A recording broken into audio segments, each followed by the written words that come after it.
श्री जगन्नाथपुरी में श्रीनिवास पंडित जी रहते थे। श्रीनिवास पंडित जी के आंगन में चेतन महाप्रभु कीर्तन करने आते थे। चेतन महाप्रभु जब कीर्तन करने आए तो श्रीनिवास पंडित जी का एक ही बेटा था। खूब कीर्तन हो, सारे वैष्णव आए, आनंद से कीर्तन, हरि बोल हरि बोल हरि बोल हरि बोल हरि बोल, कीर्तन करते करते रहे।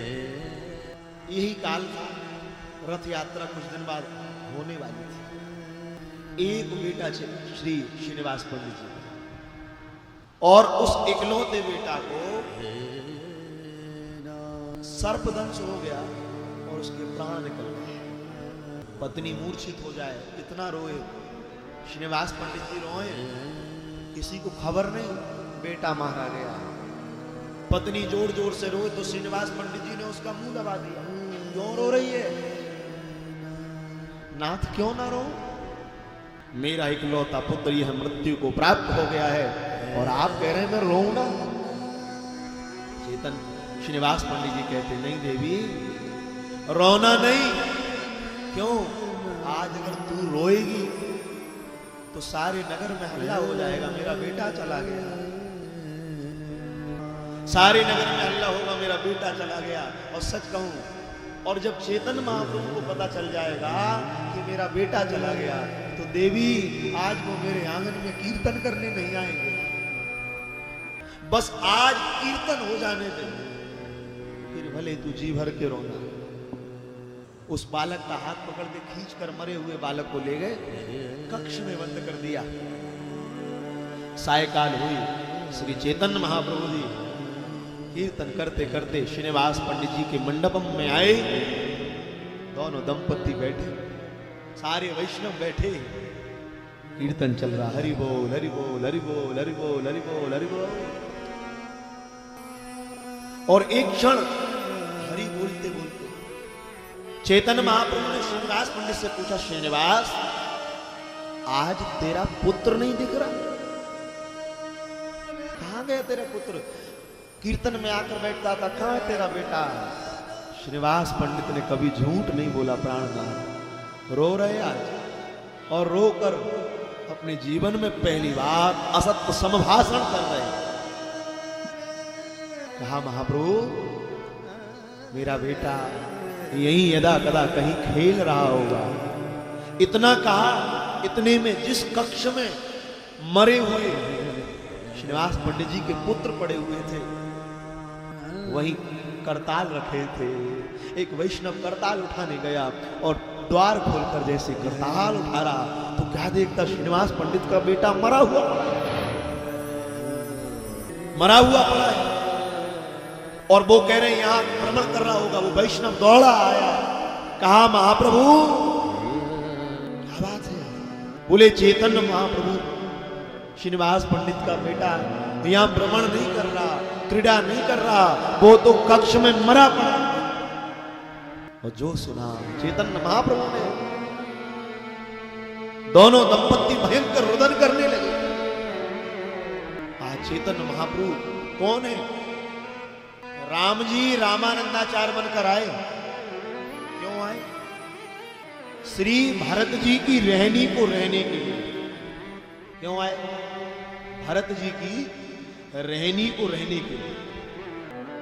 राम जी से पूछा तुम्हें किस बात का है? बोले मैंने सब कुछ किया, रामावतार में मैंने सब किया, पर बस मैं अपने भैया भरत के जैसी रहनी नहीं रह पाया। जो त्याग मेरे भरत ने किया वो त्याग में नहीं कर पाया। क्यों? सारा संसार पृथ्वी पर सोता था, पर मेरा भैया भरत 10 हाथ गहरा गड्ढा खोदकर नंदीग्राम में भूमि के अंदर सोता था। और श्री भरत जी के लिए लिखा, भागवत के 9वें स्कंद में लिखा है, भरत जी क्या खाते हैं? बोले गायों को जौ खिलाते हैं, और वो जौ गाय गोबर के माध्यम से त्यागती है। उन जौ को भिगोकर सरयू जी के जल में प्रसाद बनाकर भरत जी पा रहे, वो भरत जी का त्याग है। राम जी से पूछा आओगे? कहा मैं कलयुग में आऊंगा। कब? कलयुग में मैं अपने भक्त श्री भरत की जैसी रहनी को रहने के लिए मैं कलयुग के प्रारंभ में आद्य जगतगुरु श्रीमद रामानंदाचार्य बनकर आऊंगा। वही राम जी रामानंदाचार्य बनकर आए, भरत जी की रहनी रही। और श्री कृष्ण से पूछा, आपको कृष्णावतार में सब कुछ प्राप्त हुआ ना? तो कृष्ण भगवान कृष्ण कहते, सब प्राप्त हुआ मुझे, और फिर भी मैं कलयुग में आऊंगा। क्यों?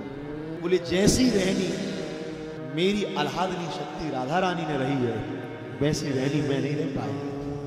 क्यों? अरे त्रेता के लक्ष्मण जी ने तो 14 वर्ष के लिए निद्रा का और नारी का परित्याग किया, पर द्वापर की राधा रानी ने 100 वर्ष तक निद्रा का परित्याग किया था। किशोरी जी 100 वर्ष तक सोई नहीं है, और किशोरी जी 100 वर्ष तक गोविंद की स्मृति में रोई नहीं। भगवान को वचन दिया। तो ठाकुर जी क्या कहते हैं? मैं कलयुग में आऊंगा। बोले कैसे? बोले मैंने प्रभु तो बन लिया, अब मैं प्रभु बनकर नहीं आऊंगा। तो बोले कलयुग में मैं राधा रानी के भाव में रहने के लिए श्री चैतन्य महाप्रभु बनकर आऊंगा।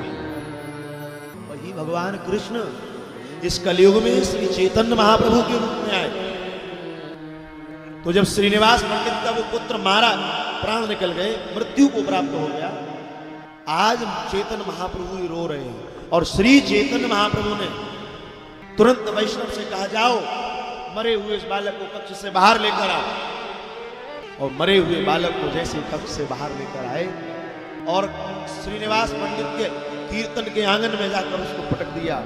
और चैतन्य महाप्रभु श्री जगन्नाथ महाप्रभु को ललकार रहे हैं, कहा, हे महाप्रभु, हे महाप्रभु, अगर आज मेरे कीर्तन करते तक बालक जीवित नहीं हुआ तो अब तुम्हारे नाम में किसी की निष्ठा नहीं है। मैं जब तक कीर्तन कर रहा हूं इस बालक, मरे हुए बालक को उठकर खड़ा हो जाए।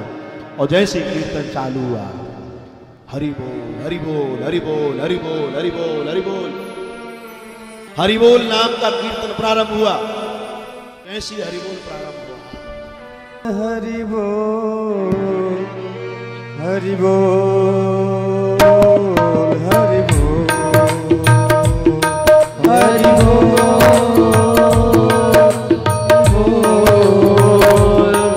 हरि बोल हरे कृष्णा हरे कृष्णा कृष्ण कृष्ण हरे हरे हरे राम राम राम हरे हरे हरे कृष्णा कृष्ण कृष्ण हरे हरे हरे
हरि बोल कीर्तन प्रारंभ हुआ और मरा हुआ वो बालक पड़ा हुआ है। और उसी समय वो मृत बालक को जोर से आवाज लगाकर चैतन्य महाप्रभु कहते हैं, हे श्रीनिवास पंडित के पुत्र, भगवान के कीर्तन में करताल बजाने के लिए खड़ा होगा। और जैसे चैतन्य महाप्रभु ने कहा, श्रीनिवास पंडित के पुत्र, भगवान की कीर्तन में करताल बजाना है, खड़ा हो जा। और जैसे ही कहा, हरि बोल हरि बोल हरि बोल कीर्तन करने लगे। उसी समय श्रीनिवास पंडित के आंगन में पड़ा हुआ वो मरा हुआ बालक उठकर खड़ा हो गया।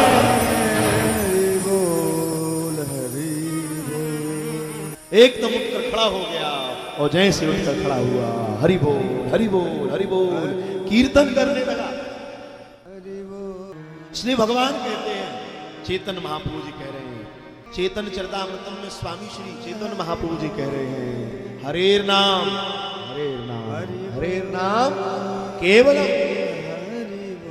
अरे भगवान के नाम में और भगवान के आश्रय में जाकर, संसार में ऐसा कौन है जो भगवान के आश्रय में गया और उसको पछताना पड़ा।